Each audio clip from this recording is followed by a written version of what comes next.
नमः प्यारे बच्चों, कैसे हैं आप सभी। तो आज हम कक्षा 9 क्षितिज के पद्य में पहला पाठ पढ़ने जा रहे हैं, जिसका नाम है साखियाँ और शबद।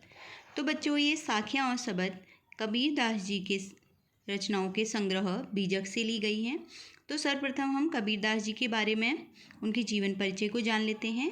तो आप इसको यहाँ से भी देख सकते हैं, या मैंने जो व्याख्या की है आप उसको भी समझ सकते हैं। तो इस प्रकार से कबीर भक्ति काल के प्रसिद्ध संत कवि थे। उनका जन्म काशी वाराणसी में लगभग 1398 में हुआ और 1518 के आसपास मगहर में उनकी मृत्यु हो गई। तो बच्चों, जो उनकी शिक्षा दीक्षा है वह औपचारिक रूप से स्कूली शिक्षा नहीं हुई, परंतु उन्होंने सत्संग, पर्यटन और अनुभव से ज्ञान को प्राप्त किया। अब इसके बाद यदि माना जाए तो उनकी जो रचनाएं हैं वह कबीर ग्रंथावली में संग्रहित हैं, किंतु जो उनकी रचनाओं का संग्रह जो बीजक है उसे प्रामाणिकता प्राप्त हुई है। गुरु ग्रंथ साहिब के उसमें भी उनके रचनाएं देखने को मिलती हैं। ठीक है। अब कबीरदास जी जो हैं वह कैसे हैं। कबीर अत्यंत उदार, निर्भय, सद्गृहस्थ संत थे। वह राम और रहीम में भेदभाव नहीं करते थे। वो जातिगत भेदभाव को नहीं मानते थे, कर्मकांड को नहीं मानते थे। उनका कहना था कि मनुष्य के हृदय में ही भगवान निवास करते हैं, ईश्वर निवास करते हैं और ईश्वर एक ही है, उनके अलग अलग भेद नहीं हैं। ठीक है। तो इस प्रकार से जो उनकी साखियाँ हैं, तो देखो बच्चों, जो उनकी साखियाँ हैं, यदि उनकी साखियों की बात की जाए, यहाँ संकलित जो साखियाँ हैं वह प्रेम का महत्व, संत के लक्षण क्या होते हैं, ज्ञान की महिमा क्या होती है, बाह्य आडंबरों का उन्होंने खंडन किया, अर्थात जो दिखावा होता है उसका खंडन किया है, और इस प्रकार से उन्होंने इसमें बताया है। तो चलिए शुरू करते हैं। जो पहली साखी हमारी है बच्चों, ये है मान सरोवर सुभर जल, हंसा केली कराही, मुक्ता फल मुक्ता चुके, अब उड़ी अनत न जाही। अर्थात मान सरोवर होता है बच्चा तालाब। पहले आप इसको ऐसे साधारण शब्दों में समझेंगे कि मान सरोवर अर्थात तालाब, सुभर अर्थात साफ या स्वच्छ जल। ठीक है, जल। हंसा हंस, केली कराही अर्थात खेल करते हैं, मुक्ता फल मुक्ता चुगे अर्थात जो हंस हैं वह क्या चुगते हैं, मोती को चुगते हैं। अब उड़ी अनत न जाही, अब उस तालाब को छोड़ कर के वह अन्य कहीं नहीं जाना चाहते हैं। अब ये बच्चों उन्होंने उदाहरण दिया है कि एक तालाब है, उसमें साफ जल भरा हुआ है और उसमें हंस जो है वह विचरण करते हैं, खेलते हैं और वहीं पर रह करके वह मोतियों को खाते हैं, और अब वह उस तालाब को छोड़ के अन्यत्र कहीं नहीं जाना चाहते हैं। तो इसके माध्यम से तालाब अर्थात ये संसार, ठीक है, संसार क्या है, एक तालाब के समान है, और हंस जो है वह मनुष्य है। ठीक है। तो मनुष्य इस संसार में आता है और इस संसार में तरह तरह के माया जाल में पड़ता है। ठीक है। जैसे किसी भी प्रकार की इच्छा हो या उसके जो संबंध हो, माता पिता, भाई बहन, बच्चे, ये सभी चीज़ें, तो इस बंधनों में पड़ करके वो क्या करता है, यहाँ पर आराम से जीवन व्यतीत करता है और अब इस संसार को छोड़ करके कहीं अन्यत्र नहीं जाना चाहता। ठीक है।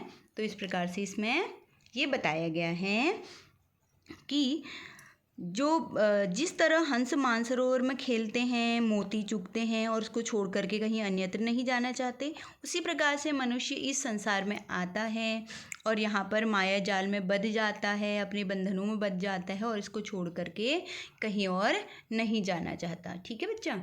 अब अगला है प्रेमी ढूंढत मैं फिरो, प्रेमी मिले न कोई, प्रेमी को प्रेमी मिले, सब विष अमृत होय। अब प्रेमी यहाँ पर क्या है बच्चा, प्रेमी है भगवान।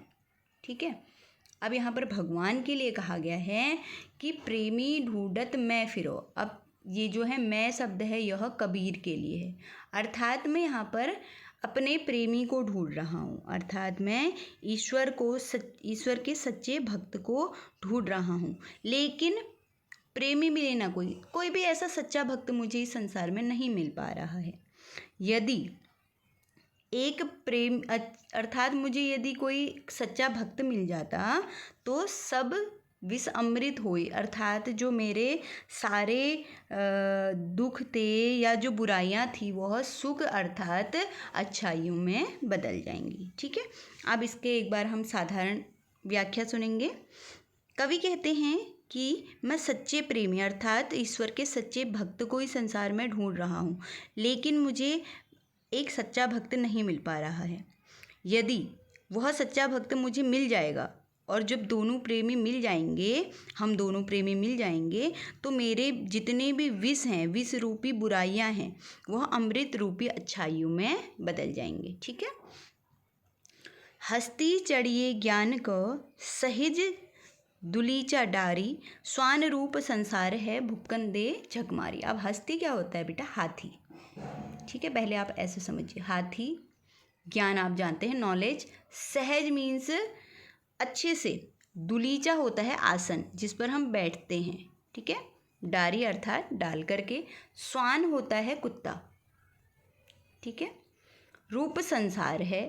भूकन अर्थात भौंकने दो, भौंकने दो। झक मारी अर्थात व्यर्थ में। ठीक है, अब इसके हम व्याख्या को देखेंगे। क्या कह रहे हैं कि हस्ती चढ़िए ज्ञान को, हमें हाथी रूपी ज्ञान पर चढ़ जाना चाहिए। हमें कैसे ज्ञान को प्राप्त करना है? हाथी रूपी। सहज दुलीचा डारी, सहज तरीके से, बिल्कुल आरामदायक दुलीचा डाल करके, बिछौना डाल करके। यह संसार किसके समान है? कुत्ते के समान है। इसे व्यर्थ में ही भौंकने दो। ठीक है, क्योंकि एक दिन जब वो थक जाएंगे तो एक दिन वो शांत हो जाएंगे। अब यहाँ पर हाथी को इसलिए लिया गया है बेटा, क्योंकि जब हाथी चलता है, कहते हैं ना हाथी चलता है और कुत्ते भौंकते रहते हैं, मीन्स जब हाथी चलता है तो क्या होता है, वहाँ पर बहुत सारे कुत्ते उस पर क्या करने लगते हैं? भौंकने लगते हैं। परंतु हाथी को कोई फ़र्क नहीं पड़ता, वो चलते रहता है और कुत्तों को पता चल जाता है कि हमें कोई मूल्य नहीं दे रहा है, तो वो स्वयं ही चुप हो जाते हैं। तो इसी प्रकार से ये संसार है। आपकी लक्ष्य की प्राप्ति, जिस लक्ष्य को आप प्राप्त करना चाहते हो, उस पर बिल्कुल सहज दुलीचा डाल करके अपने लक्ष्य की प्राप्ति की ओर बढ़ो। ये जो संसार है, यह जो भी कहता है उस पर हमें ध्यान नहीं देना है, क्योंकि यह व्यर्थ में ही बोलते रहता है और एक दिन खुद ही चुप हो जाता है। ठीक है बच्चा, अब अगला है देखो। पखा पखी के कारणे सब जग रहा भुलान, निरपक होके हरि भजे सोई संत सुजान। अब पखा पखी होता है पक्ष विपक्ष, पक्ष विपक्ष। अब पक्ष विपक्ष क्या होता है बेटा? जैसे जो हम होते हैं ना कि ये हमारी तरफ है, ये उसकी तरफ है, ये जो हमारी तरफ होगा ये हमारा हो जाता है और जो विपक्ष होगा वह दूसरा हो जाता है। ठीक है, तो यहाँ पर क्या कह रहे हैं कि पक्ष विपक्ष के कारण ये सारा जहान प्रभु को भूल गया है, भगवान को भूल गया है। क्या गया है? भूल गया है। निरपक होके हरि भजे, जो निष्पक्ष होकर के इन लड़ाई झगड़ियों में नहीं पड़ रहा है और निष्पक्ष होकर के भगवान की भक्ति कर रहा है, वही सच्चा और समझदार संत कहलाता है। ठीक है, एक बार इसकी व्याख्या को फिर देख लीजिए कि संत कवि कहते हैं कि पक्ष और विपक्ष अर्थात मतभेद, लड़ाइयों में ये संसार भगवान को भूल रहा है, भक्ति से दूर हो रहा है। परंतु जो व्यक्ति इन दोनों में ना पढ़ करके भगवान की भक्ति करता है, वही सच्चा संत कहलाता है। इस प्रकार से हम अब अगला देखेंगे। यहाँ पे कह रहा है, हिंदू मुआ राम कही मुसलमान खुदाई, कहे कबीर सो जीवता जो दूह के निकट न जाई। अर्थात हिंदू जो है वह राम राम कहते हुए मर गया। ठीक है, क्या गया? राम राम कहते हुए मर गया। मुसलमान खुदाई, और मुसलमान खुदा खुदा कहते मर गया। ठीक है, अर्थात कि जब हिंदू है वह राम राम का भजन करता है और मुसलमान खुदा खुदा कहता है और एक दिन दोनों ही मर जाते हैं। कहे कबीर सोई जीवता जो दूह के निकट न जाए, अर्थात जीवित तो वही व्यक्ति रहता है, अर्थात जीवित समान तो वही व्यक्ति है जो इन दोनों के निकट ही नहीं जाता है। अर्थात ना तो वो इसके बारे में बोलता है ना ही इसके बारे में, जो वही बोलता है वह अपने मन में उसका स्मरण करता है। इस प्रकार से अब अगला है देखो। काबा फिरी काशी भया, राम ही भया रहीम, मोट चून मैदा भया, बैठी कबीरा जीम। अब इसमें क्या कहते हैं कि कबीर दास जी कहते हैं कि जो काबा काशी हैं ये दोनों एक ही हैं। अगर घूम फिर करके तुम आओगे तो ये दोनों एक ही हैं, और राम और रहीम भी एक ही हैं। सबका लक्ष्य एक ही है, भगवान की, प्रभु की भक्ति करना। आप चाहे तुम वो काबा में जा कर के करो, काशी में जा कर के करो, राम को मान के करो या रहीम को मान कर के करो, ये दोनों एक ही हैं। जैसे मोट चून आदा भैया, अर्थात गेहूं को जब मोटा पीसा जाता है तो वह चून अर्थात आटा बन जाता है। क्या बन जाता है? आटा। और जब उसको और महीन पीसो तो वह मैदा बन जाता है। ठीक है, गेहूं से ही आटा बना और आटे को और महीन पीसने पर वह मैदा बन गया। ठीक है, परंतु है किससे? निकला किससे है? सिर्फ गेहूं से निकला है। यही कबीरदास जी कहते हैं कि कबीरदास जी ऐसे लोगों को ही स्वीकार करते हैं, ऐसे लोगों को ही सच्चा भक्त मानते हैं। एक बार फिर से इसकी व्याख्या सुनिए। कबीरदास जी कहते हैं कि काबा हो या काशी हो, राम हो या रहीम हो, सब एक ही हैं, एक ही परमात्मा है। जैसे गेहूं को अगर थोड़ा सा मोटा पीसते हैं तो वह आटा बन जाता है, और आटे को और ज़्यादा महीन पीस दिया जाए तो वह मैदा बन जाता है, परंतु दोनों हैं गेहूं से ही निकले हुए। उसी प्रकार से व्यक्ति भी है, और कबीरदास जी कहते हैं कि ऐसे लोगों को ही मैं सच्चा भक्त मानता हूँ। अब देखो अगला है बच्चा, ऊंचे कुल का जन्मिया, जय करनी ऊंची ना होई, सुबरन कलश सुरा भरा, साधु निंदा होई। कबीरदास जी कहते हैं कि यदि कोई व्यक्ति ऊंचे कुल में जन्म लेता है, ठीक है, परंतु उसके कर्म अच्छे नहीं हैं, तो उसके कुल का कोई महत्व ही नहीं है, महत्व नहीं है। कब? जब उसकी करनी अच्छी ना हो, उसके कार्य अच्छे ना हो।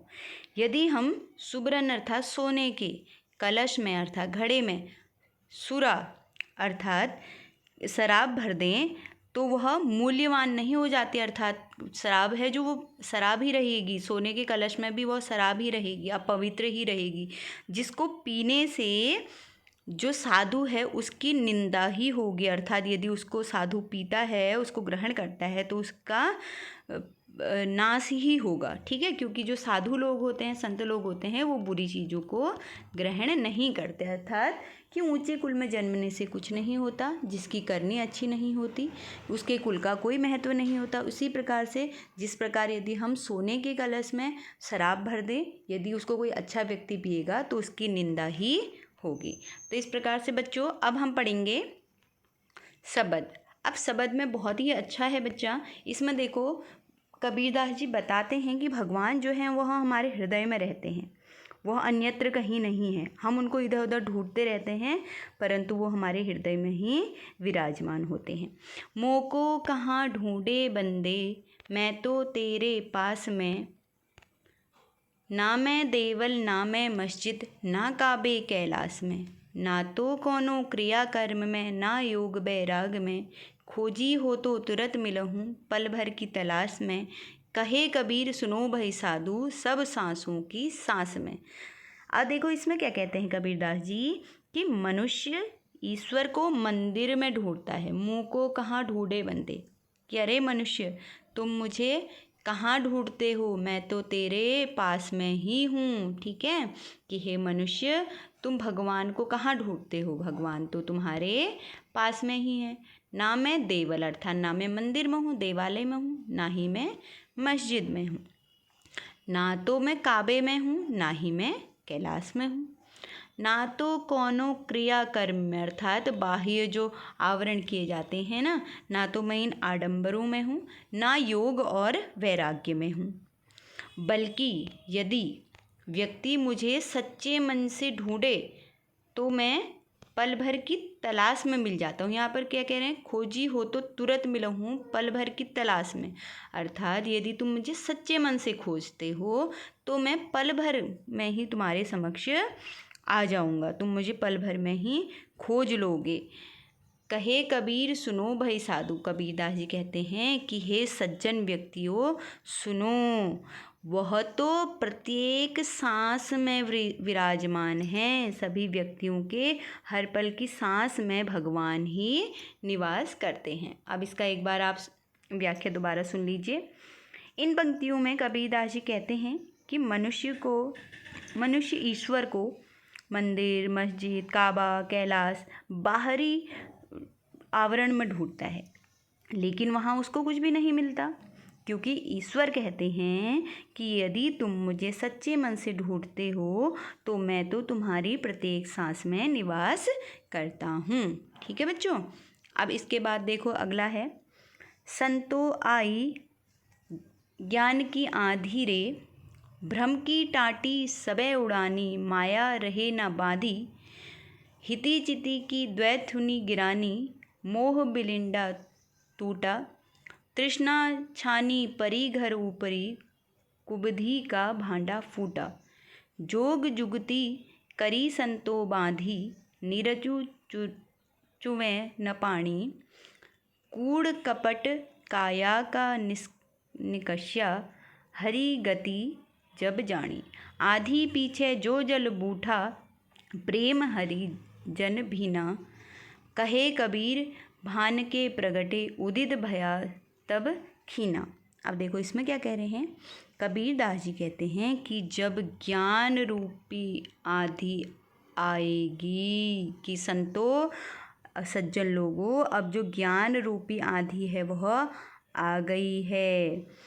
अब जो भ्रम अर्थात जो अंधविश्वास की जो परत थी ना, जो पर्दे थे, वह सभी क्या हो जाएंगे, उड़ करके दूर चले जाएंगे। ठीक है। अब जो अंधविश्वास था उसमें से पर्दा उड़ जाएगा और जो है सच्चाई वह सामने आ जाएगी।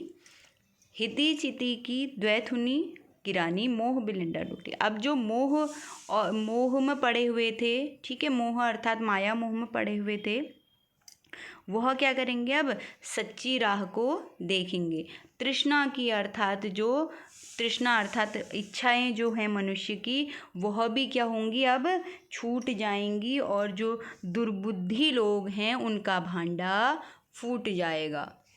अब फिर आगे क्या कहते हैं कि जोग जुगती करे संतो बाधी, निर्जु चुआ न पानी।